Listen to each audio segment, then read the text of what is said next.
मैं आज आपको बीमा के कार्य के बारे में बताऊंगा कि बीमा के क्या कार्य होते हैं।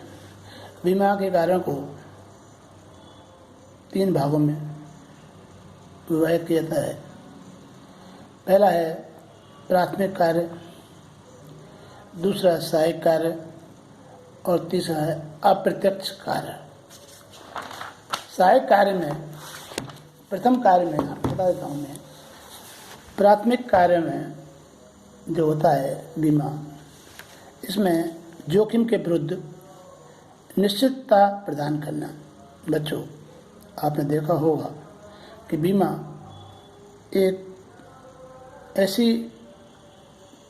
चीज़ है जिससे व्यक्ति अपने जोखिमों के विरुद्ध जो भी समस्या आती है उसको निश्चितता प्रदान करता है।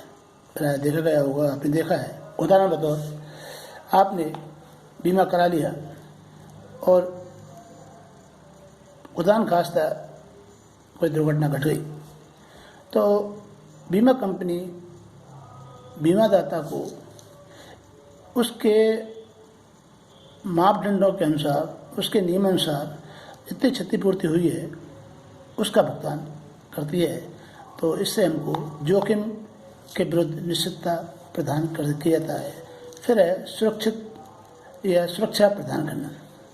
बीमा आर्थिक हानियों के विरुद्ध एक सुरक्षा का रूप में, कवच के रूप में काम करता है।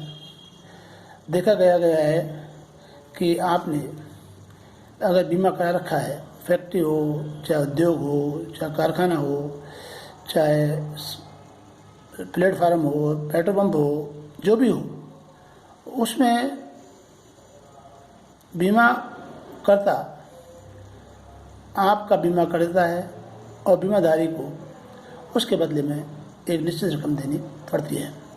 इससे चोरी, डकैती, मशीन, कर्मचारी आदि की सुरक्षा रहती है। अगर कोई घटना घट जाती है तो तुरंत उसका भुगतान बीमा कंपनी द्वारा किया जाता है। जोखिम का विभाजन फैलाव करना। हमेशा बीमा करने से जोखिम का जो है दृष्टिकोण है, जोखिम के जो तत्व हैं वो कम हो जाते हैं, क्योंकि बीमा एक व्यक्ति का नहीं होता, बहुत लोग बीमा कराते हैं और दुर्घटना बहुत कम होती है। तो उससे, उस कोष से बीमा से ग्रस्त व्यक्ति को बीमा कंपनी उसकी क्षतिपूर्ति कराती है। जोखिमों का मूल्यांकन करना। आपने देखा होगा, जब भी कोई एक्सीडेंट हो जाता है तो बीमा कंपनी आती है, उसकी फ़ोटोग्राफी करती है और देखती है कि इस गाड़ी में कितनी हानि हुई है। उसका मूल्यांकन करने के बाद में उसको उसकी जो है निर्धारित जो खर्चा होता है वो कंपनी द्वारा उनके मापदंडों के अनुसार बीमाधारी को कर दिया है। अनुसंधान करना। भाई, कोई भी चीज़ हो, अगर आप व्यापार कर रहे हैं तो आप भी देखेंगे कि हमको क्या क्या चीज़ की शोध करनी है, किसका व्यापार करना है। अगर व्यापार हमने कर लिया है तो उसके लिए क्या क्या चीज़ ज़रूरत पड़ती है। तो इस तरह की रिसर्च करनी पड़ती है ताकि और बाज़ार में ग्राहकों को या जो होने वाली हानियों का, मानो आपका बीमा कर लिया और आपके कैंसर से पीड़ित हैं, तो आपको बीमा कंपनी फिर इस बात की मेडिकल द्वारा जांच करवाती है कि 60 साल की उम्र वाले व्यक्ति का अगर बीमा करते हैं तो एक तो उसकी निर्धारित जो होती है प्रतिफल राशि होती है उसको ज़्यादा देनी पड़ती है। दूसरा ये दिखती है कि मेडिकल डॉक्टर द्वारा उसका सर्टिफिकेट लेना पड़ता है कि भाई ये व्यक्ति फिट है या नहीं है। अगर अनफिट है तो उसकी उसकी रिस्क ज़्यादा हो जाती है और ज़्यादा किस ली जाती है, तो इसलिए ये अनुसंधान करानी रहती है। फिर है नेक्स्ट जो है आपके सहायक कार्य। सहायक कार्यों में आप देखेंगे सुरक्षा के लिए अतिरिक्त पूंजी की आवश्यकता से मुक्त प्रदान करना, क्योंकि बीमा कंपनी जो होती है सुरक्षा के लिए अतिरिक्त पूंजी की आवश्यकता से मुक्ति दिलाने के लिए बीमा मुक्ति प्रदान करती है।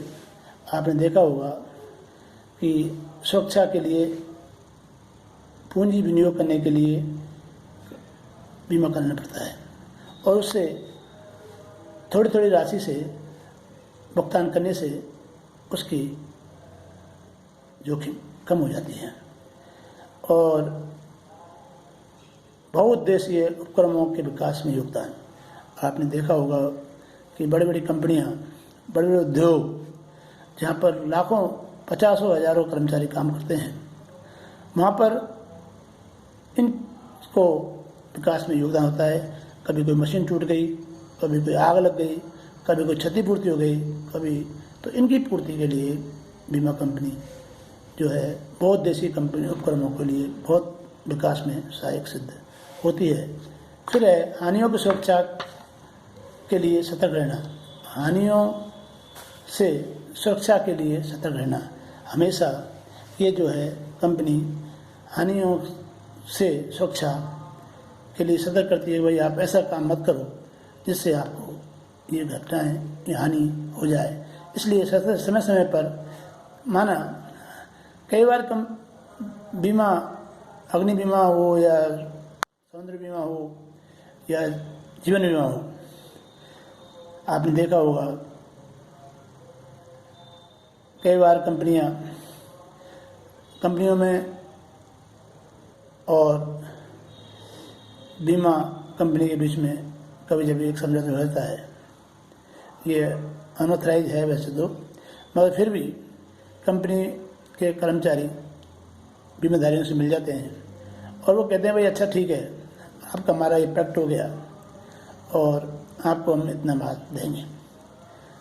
सपोज उदाहरण बता दूं आपको, बीमा कंपनी टायर लेके, एक ट्रक का टायर लेके बम्बई से अमृतसर को रवाना हुआ और नए टायर उसमें भरे गए थे।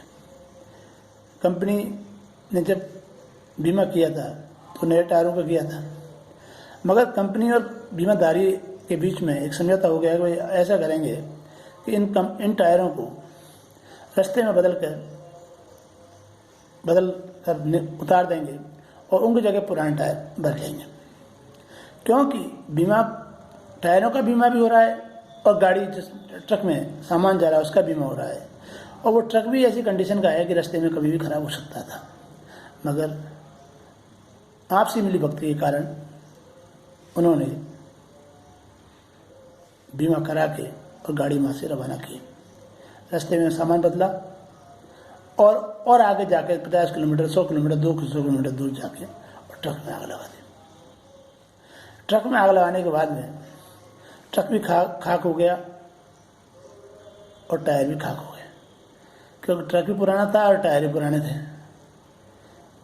बीमा कंपनी ने उस नए टायरों के हिसाब से बीमाधार को भुगतान कर दिया, क्योंकि नया माल भी बच गया और पुराना माल काम आ गया और बीमा कम और ट्रक का भी बीमा हो गया। तो इसलिए कई बार ये क्या है, सुरक्षा के लिए सतर्कता वाली बात होती है। फिर है अप्रत्यक्ष कार्य, इनडायरेक्ट फंक्शन, सरकार और उद्योगों को सहायता पहुंचाना। आपने देखा होगा बड़ी बड़ी कंपनियां जो है सरकार को सरकारी आधार पर लेने अनिवार्य कर रखे हैं।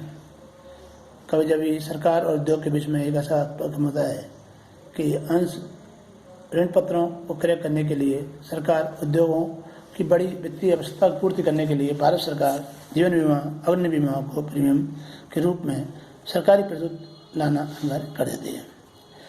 तो फिर है नेक्स्ट है निर्यातकों के लिए प्रोत्साहन। आपने बच्चों देखा होगा कि बीमा के अभाव में पहले बहुत कम विदेशी व्यापार हुआ करता था, क्योंकि व्यापार जो है समुद्री मार्ग से या हवाई मार्ग से या थल मार्ग से, जल मार्ग से, जो भी मार्ग से होते थे उनके द्वारा होता था। मगर अंतर्राष्ट्रीय कंपनियां, क्योंकि वो जानती थी कि रास्ते में लुट गया माल या समुद्र में बह गया माल, तो कंपनियों को बड़ी हानि देती, इसलिए उन्होंने बीमा के मार्फत से अंतर्राष्ट्रीय व्यापार को भी बहुत प्रोत्साहन मिला है। इससे विदेशी मुद्रा हमको प्राप्त होती है। इससे हमारे देश की आर्थिक अर्थव्यवस्था अधिक मजबूत होती है। बचत का साधन है। देखा होगा आपने, जीवन बीमा में मनी बैक LIC पॉलिसी होती है। 5 साल बाद में इतने पैसे वापस हो जाएंगे, इतने, तो इससे बचत को भी प्रोत्साहन होता है। सामाजिक सुरक्षा प्रदान करना, आपने देखा होगा कि इससे सामाजिक सुरक्षा प्रदान की जाती है। वृद्धावस्था या कोई ऐसी बीमारी है या गर्भ अवस्था में व्यक्ति की मृत्यु हो जाती है तो वो बीमा कंपनी ऐसे व्यक्तियों को उनका भुगतान करती है, तो इससे सामाजिक सुरक्षा भी प्रदान